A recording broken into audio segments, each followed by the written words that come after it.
저는 여러분과 함께 오늘 요한복음 5장을 통하여서 일하시는 하나님이라는 제목으로 하나님 말씀 증거하길 원합니다. 이 요한복음 5장에는 베데스다 못가에서 고침을 받은 38년 된 병자가 고침받은 이야기가 나옵니다. 여러분, 말이 38년이지 그 오랜 세월 동안 고침받지 못하고 버려진 한 사람, 그가 예수님께 뛰었고 예수님께서는 그를 깨끗이 고쳐주셨습니다. 이 사람 얼마나 좋았겠습니까? 38년 동안 그 고통을 안고 있었는데 하루아침에 고침을 받았으니 정말이지 새 삶을 살았을 그 기분이었을 겁니다. 그 자리에서 일어나서 덩실덩실 춤을 춥니다. 그런데 이 사람 너무나 그 기쁨에 거여서 자기를 고쳐준 분이 누군지 확인하지도 않고 인사도 제대로 하지 않았습니다. 그러다가 정신을 차리고 그동안 누웠던 자리를 들고 집으로 가려고 하자 유대인들이 시비를 걸어옵니다. 우리 10절 말씀을 읽어볼까요? 시작. 유대인들이 병 나은 사람에게 이르되 안식일인데 내가 자리를 들고 가는 것이 옳지 아니하니라. 아멘. 그날은 하필이면 안식일이었습니다. 유대인의 절대적인 법, 율법에 의하면 이 안식일에는 일을 하면 안 되었습니다. 그러면 그 병 나은 사람이 도대체 무슨 일을 했다는 겁니까? 그동안 아파서 누워있던 자리를 들고 갔기 때문에 짐을 옮기는 노동을 한 거랍니다. 그래서 그들이 시비를 건 겁니다. 38년 된 병자입니다. 38년 동안 고통을 받았다는 겁니다. 그런데 그가 고침을 받았습니다. 얼마나 신나는 일입니까? 얼마나 축복해야 될 일입니까? 정말이지 모두들 같이 축제를 벌이고 파티를 해야 할 그 일인데, 그런데 주위의 사람들, 경건한 종교인이라고 하는 유대인들은 뭐라 하고 주목을 하고 있습니까? 이 38년 된 병자가 고침받았다는 사실보다 그가 자기 침상을 들고 가는 노동을 했다는 그 교리를 위반했다는 사실에 주목을 하고 있다는 겁니다. 그리고는 그에게 시비를 겁니다. 여러분, 아무리 경건해도 여러분들은 종교인들 되지 마시고 그리스도인이 되십시오. 경건성이 완벽한 종교인이 되기보다는 좀 문제가 있고 위태위태하더라도 이해와 사랑이 풍성한 예수 그리스도를 따르는 그리스도인이 되길 주의 이름으로 축복합니다. 율법을 잘 지켜서 존경받는 그 완벽한 종교인, 율법주의자가 되기보다는 그들이 보기에는 설령 문제가 많더라 하더라도 예수님의 그 긍휼과 이해심과 자비를 풍성히 얻는 그리스도인이 되겠습니다. 이 고백을 하기를 원합니다. 사람들은 규칙을 지켰나 안 지켰나 하는 그런 율법주의에 주목하기보다는 그 사람의 아픔과 고침받음에 주목하고 기쁨과 아픔을 함께 나누는 그런 그리스도인 되길 주님의 이름으로 축복합니다. 이 사람의 병은 하나님의 능력이 아니고서는 고칠 수 없는 심각한 병이었습니다. 그러므로 그들이 하나님께 속한 사람이었다면 그 병 나은 사람들과 함께 즐거워했을 겁니다. 하지만 그들은 마귀의 자식들이었기 때문에 즐거워하기는커녕 도리어 병 나은 사람을 비난하기에 이릅니다. 우리 중에도 혹시 이런 사람이 있다면 회개해야 합니다. 진정한 그리스도인이라면 즐거워하는 자들과 함께 즐거워하고 우는 자들과 함께 우는 사람들입니다. 남의 불행이 자신의 기쁨이 되고 남의 행복이 자신의 슬픔이 되는 사람은 성도가 아닙니다. 예수님의 마음을 가진 사람, 하나님의 성품에 참여하는 그런 사람 되길 주님의 이름으로 축복합니다. 성경에 보면 예수님 시대에는 늘 두 부류의 사람들이 있었습니다. 교리에 주목하는 율법주의자와 그가 받은 은혜에 주목하는 은혜주의자가 있었습니다. 예수님은 결코 율법을 무시하지 않으셨습니다. 그러나 율법과 은혜가 부딪힐 때는 언제나 은혜를 택하셨습니다. 은혜로 사람을 대해주셨다는 겁니다. 우리가 주님께 구원의 은혜를 입을 때와 상황이 동일합니다. 우리 가운데 그분을 먼저 안 사람은 아무도 없습니다. 주님이 먼저 우리를 아셨고 우리가 그분을 찾기 전에 먼저 우리를 주님께서 불러주셨습니다. 하나님의 구원에는 언제든지 주님의 그 은혜가 먼저이고 우리는 그의 믿음으로 응했을 뿐입니다. 여러분, 우리 중에 먼저 주님을 사랑한 사람이 있으십니까? 하나님께서 먼저 우리를 사랑하사 그 아들을 보내셨으므로 우리도 그분을 사랑하게 된 겁니다. 요한일서 4장 10절은 이렇게 말씀합니다. 사랑은 여기 있으니 우리가 하나님을 사랑한 것이 아니요 하나님이 우리를 사랑하사 우리 죄를 속하기 위하여 화목제물로 그 아들을 보내셨습니다. 아멘. 하나님이 우리가 이 세상에 태어나기 훨씬 이전, 곧 창세 이전부터 하나님께서는 우리를 아셨고 선택하셨다고 말씀합니다. 교리에 주목하는 그 율법주의자가 아닌 받은 은혜에 집중해서 은혜 받은 삶을 살아갈 수 있는 저와 여러분 되길 원합니다. 그 은혜가 여러분에게 충만하길 바랍니다. 그런데 이렇게 은혜를 쫓은 결과 그 대가가 무엇입니까? 바로 위협이고 박해라는 겁니다. 우리 15절과 16절을 다시 한번 더 읽어보도록 하겠습니다. 시작. 그 사람이 유대인들에게 가서 자기를 고친 이는 예수라 하니라. 그러므로 안식일에 이러한 일을 행하신다 하여 유대인들이 예수를 박해하게 된지라. 아멘. 예수님께 위기가 닥쳐왔습니다. 그 고집센 유대인들이 예수님을 박해하기 시작했으니 예수님의 그 앞길은 뻔합니다. 고난의 연속이고 위기가 연속적으로 다가올 것입니다. 유대인들이 얼마나 집요한지 아십니까? 예수님께서는 마태복음 23장 15절에서 유대인들을 책망하시는데 이렇게 말씀합니다. 화 있을진저 외식하는 서기관들과 바리새인들이여, 너희는 교인 한 사람을 얻기 위하여 바다와 육지를 두루 다니다가 생기면 너희보다 배나 더 지옥 자식이 되게 하는도다. 아멘. 이 말씀이 무슨 말입니까? 이들이 얼마나 집요한지 그 개종자 한 사람을 얻으려고 바다와 육지를 두루 다닌다고 말씀합니다. 이토록 집요한 유대인들이 예수님을 박해하기로 했으니 그 현실이 얼마나 심했겠습니까? 예수님께 곧 위기가 닥쳤습니다. 전에는 그런 대로 잘 지내셨는데 이제는 가는 곳마다 이 유대인들의 살기가 느껴집니다. 이런 위기감 속에서 예수님은 어떻게 하십니까? 위축되셨을까요? 아닙니다. 우리 주님은 태연하게 할 일을 계속 하십니다. 위협과 위험이 깔려있는 길에서 눈 하나 깜짝하지 않으시고 계속 할 일을 하시고 갈 길을 가고 계신다는 겁니다. 우리 17절을 보도록 하겠습니다. 시작. 예수께서 그들에게 이르시되 내 아버지께서 이제까지 일하시니 나도 일한다 하시매. 아멘. 아버지 하나님께서 이제까지 일하시니 나도 일한다고 태연하게 말씀하고 계십니다. 그러니까 그 위기 속에서 예수님께서 우리에게 일러주신 것 분명한 것이 하나 있다는 겁니다. 바로 하나님께서 여전히 일하고 계시니 나도 일한다, 이 사실입니다.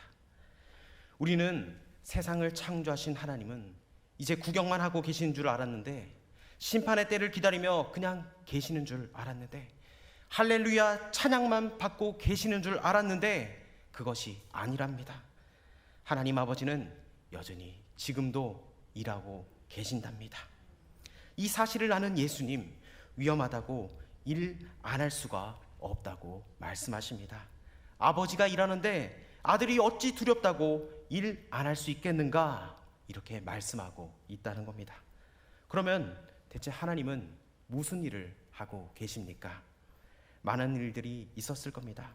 그 중에 아주 분명하게 우리에게 솔깃하게 들을 것이 있습니다.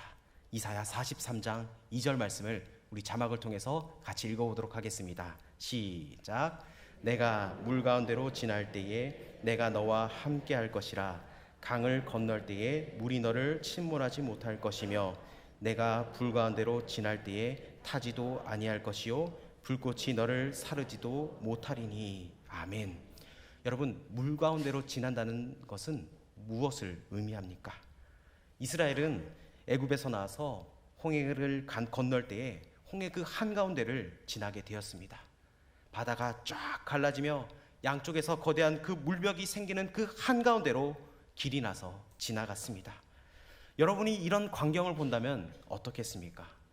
우와, 신기하다, 이런 마음도 가질 것이고, 근데 대부분이 불안할 겁니다.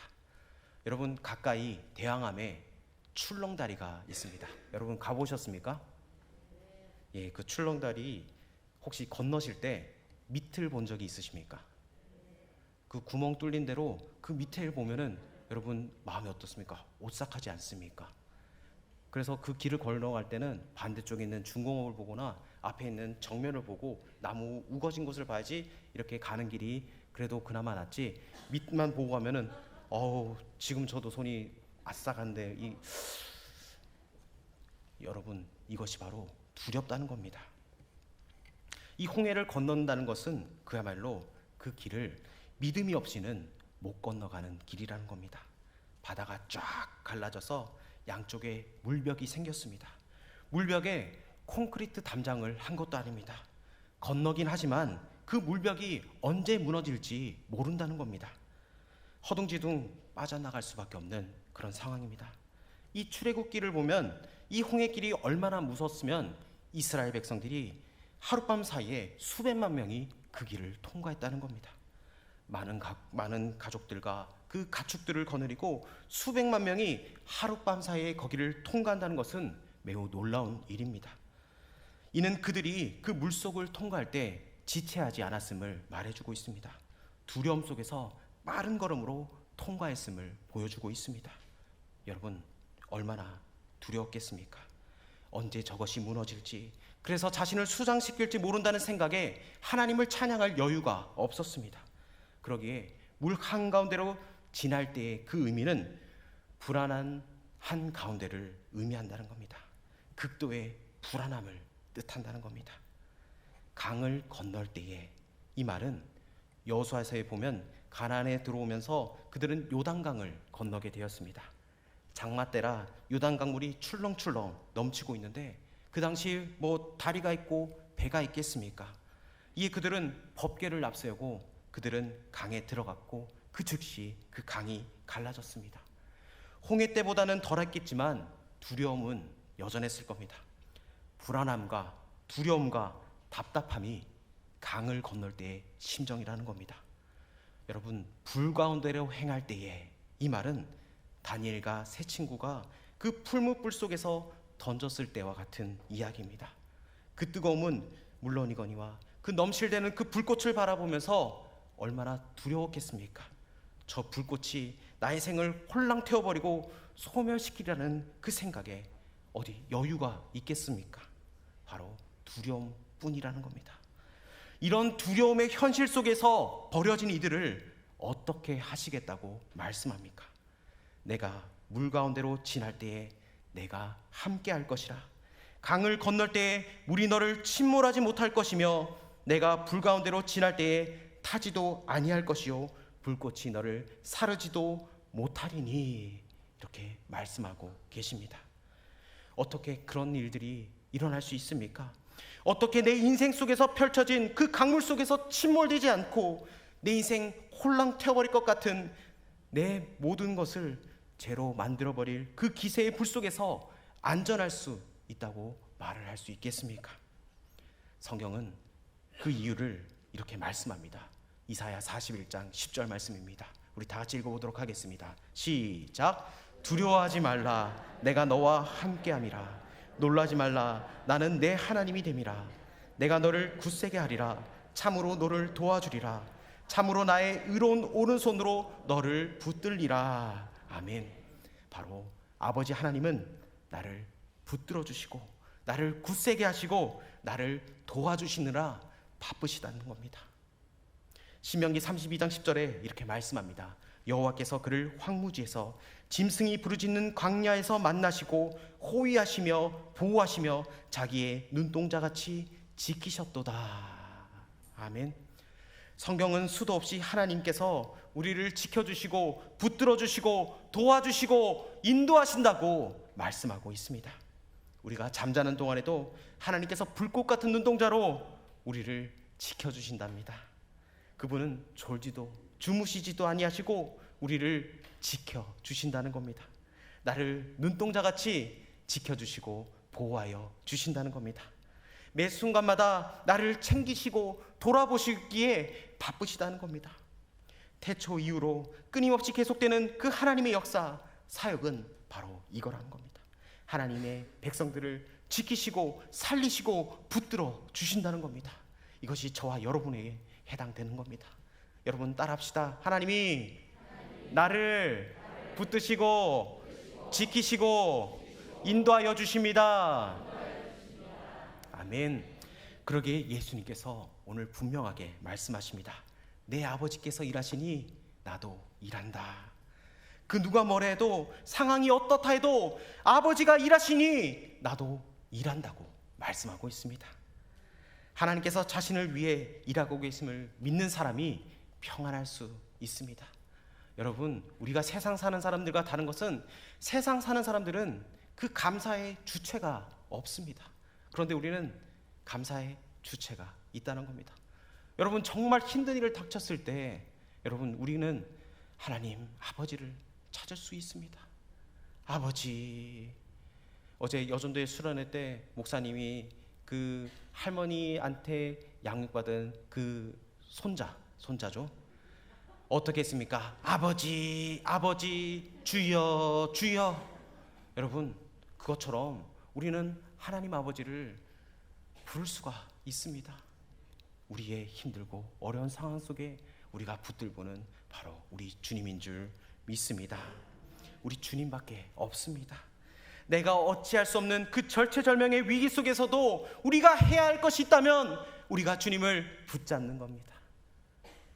주님을 붙잡을 때 하나님이 우리를 인도해 주실 줄 믿습니다. 기도하고 또 기도하고, 하나님 도와주세요. 주님, 우리 하나님께서는 역전의 하나님이신 줄 믿습니다. 나를 두려움에서 건져주시는 하나님인 줄 믿습니다. 여러분, 지나온 세월을 보십시오. 여러분들 좋아하는 찬송, 지금까지 지내온 것, 그 모든 것이 하나님의 은혜 아닙니까?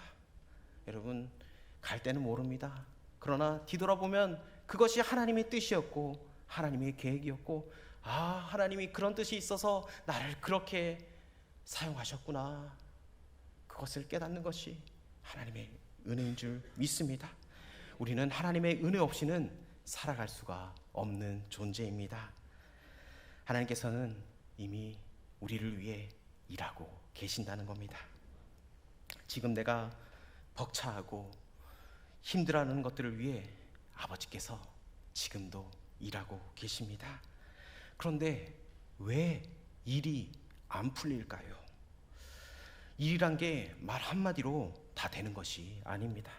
일이란 것은 다 순리가 있고 순서가 있다는 겁니다.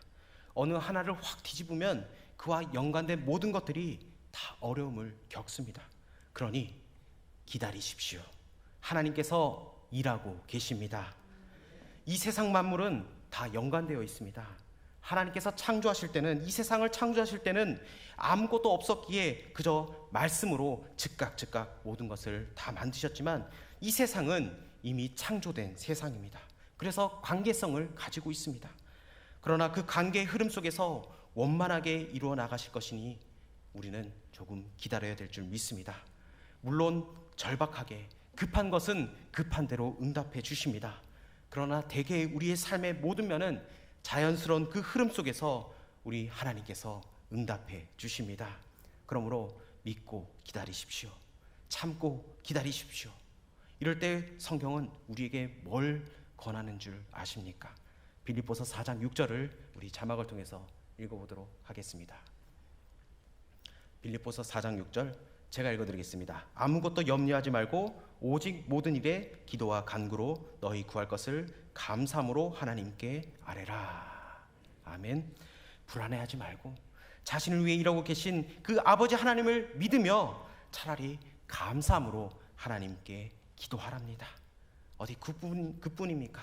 골로새서 2장 7절에 보면 믿음으로 굳게 서서 감사함을 넘치게 하라, 이렇게 권면하십니다. 믿을 수 없는, 불안하기 짝이 없는 것이 바로 현실입니다. 그러나 그런 상황 속에서도 우리 예수 믿는 사람은 믿음에 굳게 서랍니다. 동시에 한 걸음 더 나아가서 감사함을 넘치게 하라고 말씀합니다. 이 어려운 상황 속에서 나는 하나님을 믿습니다. 나는 하나님을 신뢰합니다. 나는 아버지께서 나를 일하고 계심을 지금도 믿습니다. 이제 곧 나를 위해 일하실 그 열매가 긍정의 역사로 효과가 눈에 나타날 것을 믿고 고백하는 사람은 바로 하나님께 감사합니다. 그 감사에 아버지 하나님께서 우리의 믿는 대로 채워 주시겠다고 말씀하고 있습니다. 우리가 좋아하는 복음성가 중에 주님 손잡고 일어서세요가 있습니다. 그 가사에 보면 이런 내용이 있습니다. 왜 나만 겪는 고난이냐고 불평하지 마세요. 고난의 뒤편에 있는 주님이 주실 축복 미리 보면서 감사하세요. 너무 견디기 힘든 지금 이 순간에도 주님이 일하고 계시잖아요. 너무 힘든 지금 이 순간에도 주님이 우리와 함께 계신다는 겁니다. 하나님께서 일하고 계신다는 겁니다. 내 아버지께서, 내 아버지가 나를 위해 일하고 계십니다. 내 아버지 하나님이 여전히 일하고 계시는데 왜 그걸 못 믿는다는 듯이 계속 불안해하며 살아가고 있습니까? 경제가 어렵습니다. 사실 그렇습니다. 살기가 어렵습니다. 그렇죠. 사회가 불안합니다. 사실이죠. 앞으로 어떻게 될지 한치 앞을 알 수가 없습니다. 그렇습니다. 자식이 속을 썩입니다. 그렇죠. 가정에 크고 작은 어려움이 있습니다. 그렇죠. 코로나 때문에 불안해 죽겠습니다. 맞습니다. 그러나 그럼에도 내가 웃을 수 있는 것은, 그럼에도 내가 감사할 수 있는 것은 바로 내 아버지 하나님께서 지금도 나를 위해 일하고 계시기 때문에 그 열매가, 결과가 내게 무한한 선으로 찾아올 것을 우리는 알기에 우리는 하나님께 감사와 찬송으로 주님께 영광 올려드릴 수 있다는 겁니다. 이제 9월 중반에 들어섰습니다. 한 해가 얼마 남지 않았습니다. 이제 달력도 10월, 11월, 12월 하면 2023년. 그래서 우리는 나이를 강제적으로 한 살씩 더 먹습니다. 한 해가 얼마 남지 않았는데 여러분, 올 한 해를 지나오면서 무엇이 하나님께 제일 감사하십니까? 아버지께서 우리를 위해 일하고 계십니다. 그 일하시는 주님을 붙잡고 살아가는 저와 여러분 되길 주님의 이름으로 축복합니다. 기도하겠습니다.